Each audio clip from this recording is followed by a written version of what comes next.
Welcome to our video. In today's video, I will be telling you my fall TBR. To me, fall starts September 1st. However, I still had some summer books left over. So, while I'm filming this, I'm still reading my little summer romances that I want to finish before the summer's over. But then I will be getting into the books that I'm going to talk about today. I have some, actual spooky, type books that, I will be reading in October, horror, but also just, witchy themed things. I also have just some thrillers, dark academia, and I do have a little bit of fantasy that I'll probably read in November. So yeah, this is just my TBR for the next 3 months. And yeah, I will start with the stuff I plan on reading as I transition into actual spooky season, which is October. I have fully decorated for Halloween. I don't know whether that video will be out before this one, but I did film that. So I am fully decorated for Halloween, but I'm not reading my directly spooky books yet. But I will get there, I promise, because I'm excited. But yeah, I'll just start talking about the books now. So one of my transitional books I'll be reading in September into October is The Reappearance of Rachel Price by Holly Jackson. This is her new release from this year. This is a YA thriller mystery type book. Basically, when this girl is a baby toddler, her mom goes missing and she was the only witness, and so now the girl is a teenager, and Netflix or whoever is doing a documentary about her mom's cold case, and her mom reappears. And so I'm guessing the book is about what happened to her mom. I'm guessing the teenage girl is the main character since it's YA, but I really don't know what's going to happen in this book because I have not read it yet, but I will be starting this hopefully next week. I'm very excited to read this one because I really love Holly Jackson. She's the author that wrote A Good Girl's Guide to Murder, and I love that trilogy so much. Another transitional book I want to read is Dark Things I Adore by Lattari. This is a dark academia book that I got last year or maybe the beginning of this year. I've had it a while and I haven't touched it yet, but it just it gives fall. The cover, but also just in general, dark academia is very fall. And that is my white cat that is very not spooky related, but she tries. I call her my little ghost kitty because I have this pillow with ghost on it that she loves laying against. So I may not have a solid black cat for Halloween, but I have a solid white one, and she's my little ghost. Yes, you are. Anyway, I was talking about a book. Yeah, so this is a dark academia book. Oh, come on.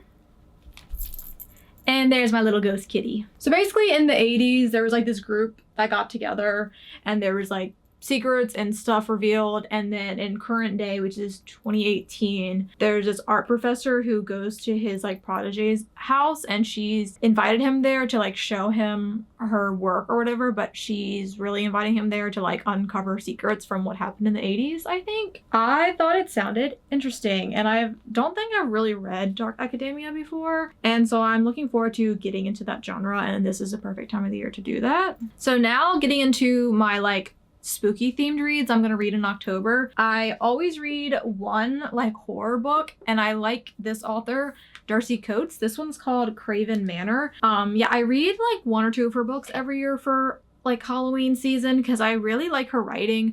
I feel like her books are hit or miss. Some of them I really loved, other ones I don't think are as good, but I always enjoy reading them, and I do think they're pretty spooky. Definitely, I'm someone who doesn't like being home alone, so if I'm home alone reading something that's at least a little spooky, I'm terrified because I don't like being home alone.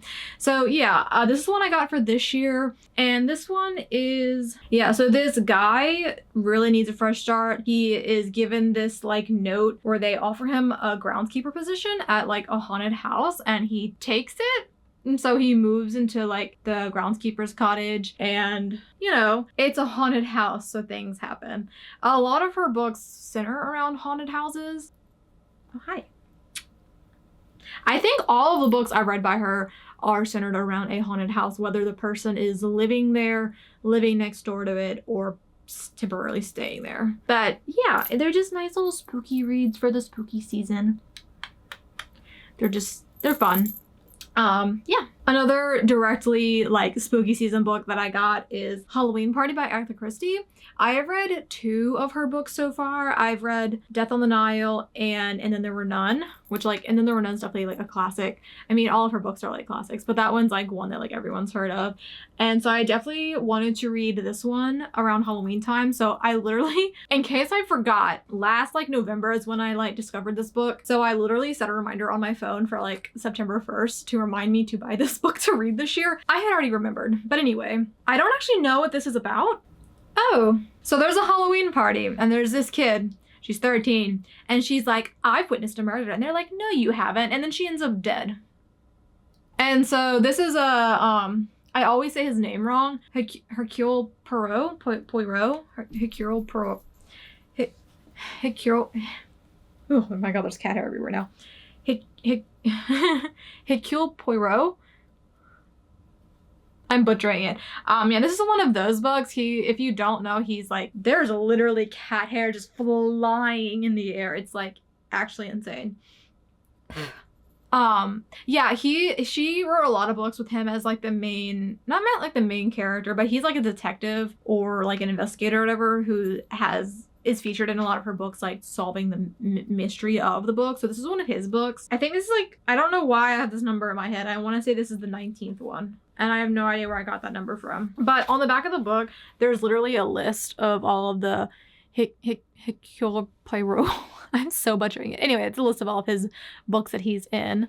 Siri has left the chat. But yeah, so I'm excited to read another one of her books because I did like the two I read and I do want to get into reading classics more. And so yeah, I'm excited to read this one, and it's not very long either, which is good. Another like directly spooky season related book I want to read is on my Kindle, and excuse me while I pull up my Kindle app because I can't remember the name of anything. So the name of the book is The Kiss Curse by Erin Serling, and this is a sequel to a book I don't feel like getting out right now. This is a sequel to A Kiss Curse, which I read last like October, and it's so cute. It's about this like small town.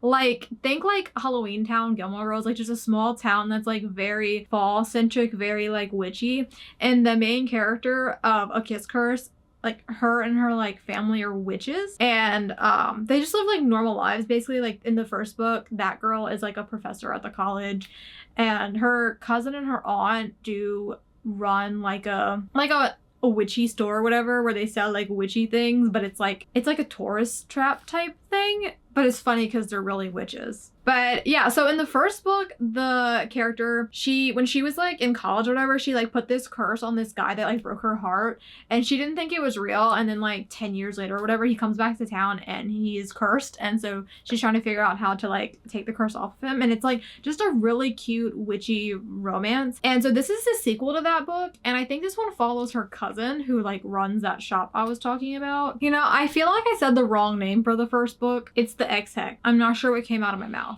Oh, Ghost Kitty wants to come back in the room now. The book I'm going to read this year is called The Kiss Curse, and basically the reason I have it on my Kindle is because last year while I was reading the first one, there was like a Kindle deal for the second one, so I went ahead and bought it on my Kindle for this year because I knew I wouldn't get to it last year. But this one is about Gwen. Oh, also this is one of those series where it like follows, like, I kind of guess it's following two people. So like it's the girl and her cousin, and the second one's about her cousin. Well, it's about the guy's brother, and there's 3 of them, so the third one's probably about the third brother. But yeah, so her name is Gwen and his name is Wells. Siri, you just asked to be put in here. Why are you trying to leave? This book sounds so cute. So like Gwen has her shop and she like started a coven like with her family, and then Wells moves to town because his like family, like they founded the town, so like they have ties to the town. So he moves back to the town related to his family, and he opens his own shop across the street from her shop, and so they're like rival shop owners, and they're both like witches. It's gonna be so cute. So yeah, I have that cute little witchy romance that I plan on reading in October that I'm really looking forward to, and I hope the camera's not shaking because Siri's currently rubbing her face against the tripod. Anyway, the last like directly like spooky season book I have planned to read is called The Final Girl Support Group by Grady Hendrix. And I had heard about this book and kind of like forgot about it, and then saw it when I was at Barnes & Noble to buy the Darcy Coates book and Halloween Party, and I was like, I'll just add that one to my cart. And so this is about like the final girls, like, you know, when you watch horror movies, like the final girl that like makes it out alive. So basically like there's some real life final girls, and they meet with like in a support group to like talk about their experience and like try to like get back to normal life. And then one of the girls goes missing, and so like the main character, her name is Lynette, she's worried that like someone knows about their group and that they're the final girls, and is like hunting them one by one to like eliminate them since they survived their whatever event they were part of that made them a final girl. And I just thought that sounded really fun. because I'm finally getting into horror movies. I've never really been one to like watch horror movies. I just didn't grow up watching them, so I'm starting to get into them now. And like the slasher flicks, whatever, like Scream and like Halloween and like those franchises, they're just so fun. So I'm excited to read that book after like finally getting into movies like that. So yeah. So that is my TBR from like now through October. And it's not very many books, and that's because I don't read very many physical books. I read like audiobooks and ebooks, but I don't feel like those will be spooky themed. I think I'll just keep reading whatever I come across for those, but these are the ones I have planned out that I'm really excited for. And then in November, my TBR is kind of like looser for November, but I do feel like I'm gonna read some fantasies because, you know, as the book girlie said, fall is the time for fantasies. So I do think I will be reading Throne of Glass finally. This is by Sarah J. Maas. Earlier this year, I read Assassin's Blade, which is the prequel to this series, and I think you're actually supposed to read it third, but as the book girlies say, they said to read it first. So I started with it, and I really liked that book, and it made me excited to continue the series. So I feel like I'm gonna be glad I started with that one, but who's to say? And I pretty much immediately bought this one when I finished that, but I just haven't gotten around to reading it because I didn't want to buy the rest of the books. But you know, Christmas is coming up, so it's time. I'm not really sure how to describe what this book is about, but basically it's about this girl. Her name's Selena, I think, and she's like at this prison. If she can defeat 23 other people at the prison, then she like wins her freedom. And yeah, that seems like the plot of the book. I already know the character Selena from the prequel, and the fun thing about the prequel is like I know what happened that like led her to be where she is in this book. Like the prequel is like a collection of short stories that take place before this, obviously. And so I'm really excited to get to this because I really, really liked her as a character. And I know this series is so beloved. And yeah, I'm so excited to get to this. Another fantasy that I want to read in November is Swordcatcher by Cassandra Clare. This is the author that wrote the Shadowhunters series, which is on the wall right here. It is one of my favorite fictional worlds. And this is her first book. This is her first adult fantasy. And she has written like another series outside of Shadowhunters, maybe a couple that are like middle grade. But I've only read Shadowhunters by her because I just don't really read middle grade. But this is her first adult fantasy. And so I'm really excited to see the world she can create in this that's like completely outside of Shadowhunters and is like for adults. And this is a brick. This is a huge book. I would expect nothing less from her.